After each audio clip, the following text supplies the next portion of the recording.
मैं हूँ मेघा। मैं फिर से आपके लिए डेली कॉन्स्टेबल के नए सेट लेके आ गई। तो हमने प्रीवियस वीडियो में 2 सेट ऑलरेडी सॉल्व कर लिए और ये हमारा थर्ड सेट है। ये भी 14 नवंबर का थर्ड शिफ्ट का सेट है। तो इसका क्वेश्चन नंबर 1 है, a person divide his property so that his wife share to his daughter and the daughter share to his son are both in the ratio 1:4। यानी कि ये क्या कह रहा है कि वाइफ और डॉटर का जो रेशियो है वो कितना है, 1:4। और डॉटर और सन का जो रेशियो है वो है 1:4। तो ये बताइए कि डॉटर जब दोनों जगह है तो डॉटर की वैल्यू तो सेम होगी। तो जब डॉटर यहाँ पर 4 है तो यहाँ पे भी 4 होनी चाहिए। तो इसको 4 करने के लिए क्या करेंगे, हम 4 का ऊपर नीचे इंटू। तो 4 का जैसे ही हमने ऊपर नीचे इंटू किया तैसे ही यहाँ पे 4 और 4 16 नीचे आ गया 60। If the wife gets 5,000 less than the son, यदि वाइफ को सन से 5,000 रुपए कम मिल रहे हैं तो वाइफ 1 है, सन 16 है, तो कितने कम मिल रहे हैं, 15 है। और अकॉर्डिंग टू क्वेश्चन कितने कम मिल रहे हैं, 5,000। ओके, तो find the value of whole property. तो होल प्रॉपर्टी की वैल्यू क्या है, एक की वैल्यू है 5,000 अपॉन 15 इंटू होल प्रॉपर्टी कितने की हो गई, कितने की हो गई जरा देखिए, 1 4 5, 5 और 16 21, 3 7 जब 15, अब ये काट लेंगे, ये 1000 और ये आ गया हमारा 7,000 आंसर। तो इस क्वेश्चन का आंसर है option number 3, 7,000। I hope you understand. हमारा नेक्स्ट क्वेश्चन है question number 2, what is the greatest number that divide 90 180 and 240 exactly.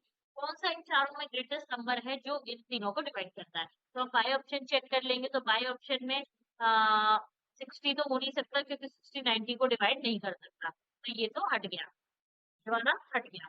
ठीक है, उसके बाद सबसे बड़ा ऑप्शन ग्रेटेस्ट पूछा हुआ है तो हम ग्रेटेस्ट ही चेक करेंगे, 30 है। 30 क्या इन तीनों को डिवाइड कर रहा है, यस कर रहा है, तो इसका आंसर हो गया option number. Question number 3, if 4 men और 8 women can do a work in 12 days. यदि 4 men किसी काम को 12 डेज में करते हैं और 8 वुमेन किसी काम को 12 डेज में करते हैं, तो मैंने इसको आपको बताया था कि जब भी इस टाइप का हो तो इन दोनों का एलसीएम लेंगे, इन दोनों का एलसीएम आ जाएगा 12। एलसीएम से काटेंगे 1। तो एक मैन कितना कर रहा है, 1/4। एक वुमेन कितना कर रही है, 1/3। अब अकॉर्डिंग टू क्वेश्चन क्या पूछ रहा है, 9 men एंड 6 वुमेन इस पूरे काम को कितने दिन में कर रही है। तो 9 men, 9 इंटू मैन की क्या कैपेसिटी है, 1/4 प्लस एंड लगा इसलिए प्लस 6 वुमेन की 1/8, तो 8। ठीक है, अब ये काट लेंगे, ये 3 ये 4। ठीक है, इसका एलसीएम लेके 9 + 3 12, 12/4 3। तो कितना वर्क आ गया, 3। लेकिन ये पूछ रहा है पूरा काम, तो पूरा काम है कितना, 12। कितने दिन में कर रही है, 3 दिन में। पूरा काम होगा 4 दिन में। तो इसका आंसर हो गया ऑप्शन नंबर 3 4। Question है, the base of a right angle is increased by 60%. So how much its height should be decreased to retain the same area? Area को सेम बनाए रखने के लिए हाइट को कितना कम किया जाए यदि उसके बेस को 60% इंक्रीज कर दिया गया है। तो एरिया क्या क्या होता है, base into half base into height. तो एरिया सबसे पहले 100 मान, 100 से कितना कर दिया 60% इंक्रीज, 160। तो हाइट को कितना कम करेंगे, 60 कम करेंगे, किस पे कम करेंगे, 160 पे। परसेंटेज में पूछ रहा है तो इंटू 100। अब इसको काट लेंगे और काटने के बाद ये 2 ये 15, ये 75/2 यानी कि 37.5 इसका आंसर हो गया। क्वेश्चन है, the mark price of a book is ₹700। एक बुक की mark price 700 but the retailer gets up 20% discount. लेकिन रिटेलर ने उस पर 20% डिस्काउंट दिए, यानी कि 700 मार्क प्राइस, उस पर 20% डिस्काउंट कितना हो गया, ये डायरेक्टली निकालना सीखिए। 10% डिस्काउंट हो गया 70।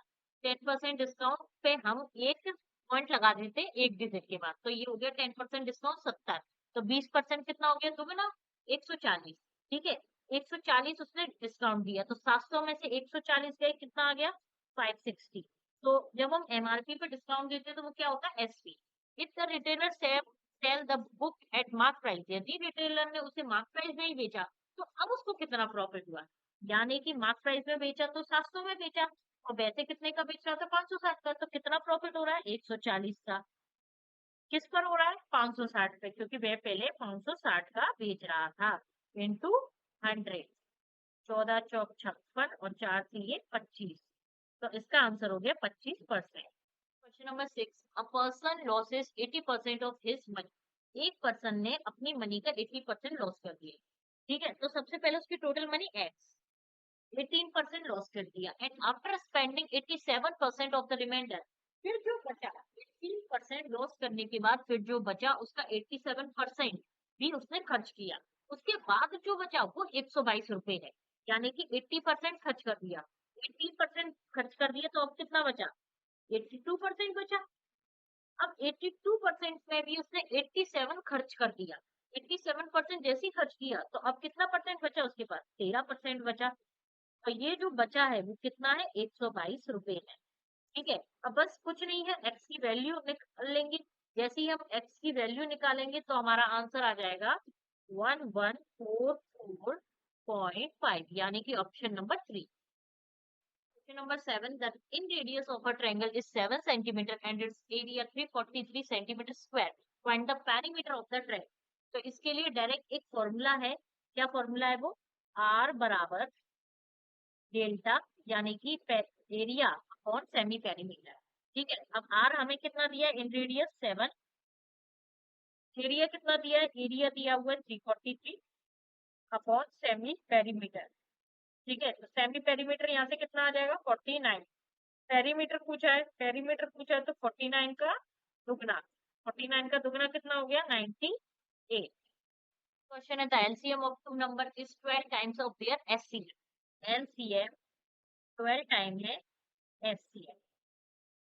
One of the number is 8 and the sum of HCM and LCM is 52, then find the other number.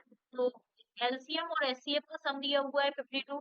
ठीक है, तो इस वैल्यू को यहाँ पे पुट करेंगे, जैसे ही पुट करेंगे तो ये कितना आ जाएगा, 13H। 12H को L की जगह पुट किया, इक्वल टू, तो H बराबर 4 आ, H 4 हो गया। L कितना हो जाएगा, 12 चौक 48। ठीक है, अब ये दे रखा है, अब हम फॉर्मूला जानते हैं, LCM into HCF is equal to first number, first number क्या दिया है, 8, और सेकंड नंबर आपसे पूछा है। ठीक है, अब ये काट लेंगे, ये 2 बार और ये 2 से 24, तो हमारा अदर नंबर आ गया 24। I hope you understand. Question है, question number 9, the selling price of 32 item is equal to the cost price of 45 item. तो 32 आइटम की सेलिंग प्राइस 45 आइटम की कॉस्ट प्राइस के बराबर है। यहाँ से हम सेलिंग प्राइस और कॉस्ट प्राइस का रेशियो निकाल लेंगे।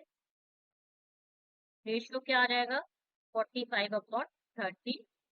ठीक है, what is the percentage of profit made on the sale of each item. तो प्रॉफिट कितना हो रहा है, तो 32 से 45, 32 से 45 हो रहे हैं, यानी कि कितने का प्रॉफिट हो रहा है, 13 का। और प्रॉफिट किस पे होता है, हमेशा कॉस्ट प्राइस पे इंटू 100। तो सॉल्व कर लीजिए, 4 से कट जाएगा ये 25।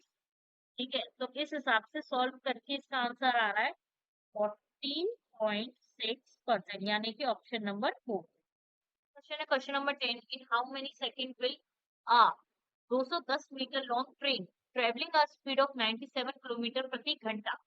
एक ट्रेन है जो 210 मीटर लंबी है, जो 97 किलोमीटर प्रति घंटा की स्पीड से दौड़ रही है। Come from behind and complete cross a 240 metre long train travelling 79 kilometre प्रति hour in the same direction. वह पीछे से एक ट्रेन के पीछे आती है जो 240 मीटर लंबी है और 79 किलोमीटर प्रति आवर की गति से चल रही है, वो भी सेम डायरेक्शन में। तो हाउ मेनी सेकंड, टाइम पूछा है। तो देखिए, टाइम बराबर क्या होता है, टाइम बराबर होता है डिस्टेंस अपॉन स्पीड। डिस्टेंस कितना हो जाएगा, डिस्टेंस हो जाएगा 210 प्लस 240। जब ट्रेन एक दूसरे को पार करेंगी तो अपनी डिस्टेंस तो पूरी करेंगी। ठीक है, अपॉन स्पीड, स्पीड कितनी है, पहली की 97 और दूसरी की 79। ठीक है, तो सेम डायरेक्शन में तो माइनस, और अगर अपोजिट डायरेक्शन में तो प्लस। ये सेम डायरेक्शन में। अब स्पीड किलोमीटर प्रति आवर में है, तो अब मीटर प्रति सेकंड में चेंज करने के लिए क्या हो जाएगा, 5/18 का डिवाइड। जैसे ही हम इसको सॉल्व करेंगे, जैसे ही कितना आ जाएगा, इसका आ जाएगा 226, 450 अपॉन 97, ये हो जाएगा 18 इंटू 5 अपॉन 18, 18 से 18 गया, ये बच गया 90।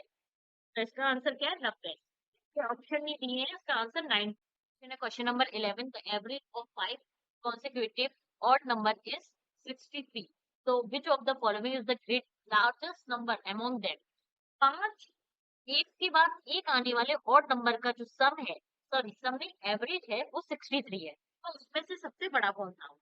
तो सबसे पहले ये बात ध्यान रखिए कि हमने ऑड नंबर क्या मान लिया? a बराबर 1। ठीक है, तो पहला ऑड नंबर a, दूसरा ऑड नंबर 1 में कितना प्लस करेंगे? 3 आ जाए तो कितना? 2, a प्लस 2। ठीक है, तीसरा a प्लस 4, चौथा a प्लस 6, और पांचवा a प्लस 8। ठीक है, एवरेज है, एवरेज है तो नीचे किसका डिवाइड करते हैं? जो टोटल वैल्यू है, 5 है total value, is equal to कितना है इनका एवरेज? 63। ठीक है, अब इसको सॉल्व कर लीजिए, ये कितना आ गया? 5a प्लस 2 4 6 8, 8 और 6 14, 14 और 4 14 और 4 18 और 2 20। ठीक है, 63 इंटू 5, 5 नीचे था तो ऊपर ले गए।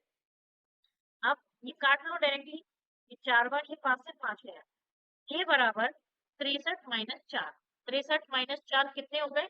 59। ये पूछ रहा है सबसे बड़ा कितना नंबर है? सबसे बड़ा है कितना? a प्लस 8, यानी कि 59 प्लस 8 कितना हो गया? ये 67। Option number 4। Question number 12, a sum of rupees 250 to 500 at a rate 4.5% per annum for a period of 5 years will amount to how much in if the money is invested at simple interest? कुल मिला के T दिया हुआ है, R दिया हुआ है, T दिया हुआ है। सिंपल इंटरेस्ट पे मनी इन्वेस्ट किया जा रहा है, तो टोटल मनी कितना हो रहा है ये पूछ रहा है, यानी कि कुल मिला के ये पूछ रहा है अमाउंट कितना है। तो सबसे पहले अमाउंट निकालने के लिए क्या होता है? अमाउंट बराबर P प्लस आई, प्रिंसिपल प्लस इंटरेस्ट। तो प्रिंसिपल तो हमें पता है, दिया हुआ है 250 टू 500। ठीक है, लेकिन हमें क्या निकालना है? आई, आई यानी कि इंटरेस्ट, इंटरेस्ट बराबर P into R into T. ठीक है, ये मैं कई बार बता चुकी हूँ, इसलिए मैं डायरेक्टली लिख रही हूँ, P into R 4.5 into T ढाई अपॉन 100, 100 की जगह में डायरेक्टली काट रही हूँ। ठीक है, ये दो जीरो हटाए, 100 बढ़ाए। ठीक है, जैसे ही 100 बढ़ाया, ये कितना हो जाएगा? 25 से काट लो, 25 चौक 100। अब ये नहीं कर रहा है, अब जैसे ही हम इंटू करके डिवाइड करेंगे, जैसे ही इसका इंटरेस्ट कितना आ जाएगा? 28,406.5। ठीक है, इंटरेस्ट आ गया, अमाउंट बराबर P प्लस आई, P कितना है? 2,500 प्लस 28,406.5। ठीक है, जैसे ही हमने इसको जोड़ा, ये आ गया 280906.25। आई होप आपको समझ में। In an equilateral triangle each side is a unit, each side कितनी दी है? ए। और एल्टीट्यूड क्या है? तो उसका डायरेक्टली फॉर्मूला होता है, आप सभी जानते हैं, √3/2 ए। और इसमें ए की वैल्यू ए ही दी हुई है। तो two wire 18 meter and 24 meter long are cut to be into pieces of equal length. Find the maximum length of each piece. इसमें ध्यान रखना, जब भी मिनिमम लेंथ पूछी जाए, दो वायर या दो से अधिक वायर काटे जा रहे हैं और मिनिमम लेंथ पूछी जाए तो एलसीएम, और अगर मैक्सिमम लेंथ पूछी जाए तो एचसीएफ। तो 18, एक सेकेंड, 18 और 24 का एचसीएफ क्या होगा? 6। ठीक है, तो नेक्स्ट एंड लास्ट क्वेश्चन है question number 15, the compound interest on a sum of 8,000 become 1261 in 18 month। Find the rate of interest if interest is compounded half yearly. 8,000 क्या है? प्रिंसिपल, और 1261 क्या है? इंटरेस्ट। 18 मंथ के लिए हाफ ईयरली, तो हमें रेट फाइंड करनी है। तो हमारा फॉर्मूला क्या होता है? हमारा फॉर्मूला होता है P प्लस आई। P प्लस आई कितना हो गया? 8,000 प्लस 1261 कितना हो गया? 9261। 9.61 मैं डायरेक्टली लिख रही हूँ क्योंकि ये सारे फॉर्मूले मैंने आपको पिछली वीडियो में कई बार बता दिए हैं। ठीक है, इक्वल टू टी। टी कितना है यहाँ पे 8000 ब्रैकेट में 1 प्लस आर। आर हमको दिया नहीं है, पूछा है, अपॉन 100 और पावर में टी। अब टी 18 मंथ दिया हुआ है, ठीक है, हाफ ईयरली दिया हुआ है। हाफ ईयरली जब भी टी दिया होता है, टी तो डबल और रेट कितनी हो जाती है हाफ। सॉरी, हाँ हाँ, टी डबल यानी कि टाइम डबल और रेट हाफ हो जाती है। ठीक है, तो टाइम को डबल करेंगे, टाइम डबल किया तो 18 मंथ का डबल 36 मंथ। 36 मंथ यानी कि 3 इयर्स। ओके, तो 9,261 और 8,000 ये किसका क्यूब होते हैं? ये होते हैं 21/20 का क्यूब। ठीक है, is equal to 1 plus R upon 100 का क्यूब। ठीक है, क्यूब से क्यूब है। ठीक है, इस वन को इधर लेके जाएंगे तो ये 1/20 is equal to R upon 100। ठीक है, 20 से ये कट गया, आर बराबर कितना आ गया 5%। क्योंकि ये हाफ ईयरली है, हाफ ईयरली में क्या होगा, रेट क्या हो जाएगी पूरी। ठीक है, तो पूरी यानी कि 3 आंसर यानी कि 10%। आई होप यू अंडरस्टैंड। मैंने ये थर्ड सेट भी आपको कंप्लीट करा दिया है दिल्ली पुलिस कांस्टेबल का। ठीक है, आई होप आपको समझ में आ रहा होगा। और कोई भी दिक्कत है तो आप मुझे कमेंट करके पूछ सकते हैं। और अगर फाइनली आपको अच्छा लग रहा है तो आप इस वीडियो को शेयर करें, लाइक करें और सब्सक्राइब भी करें और मुझे इसी तरह सपोर्ट करते रहें।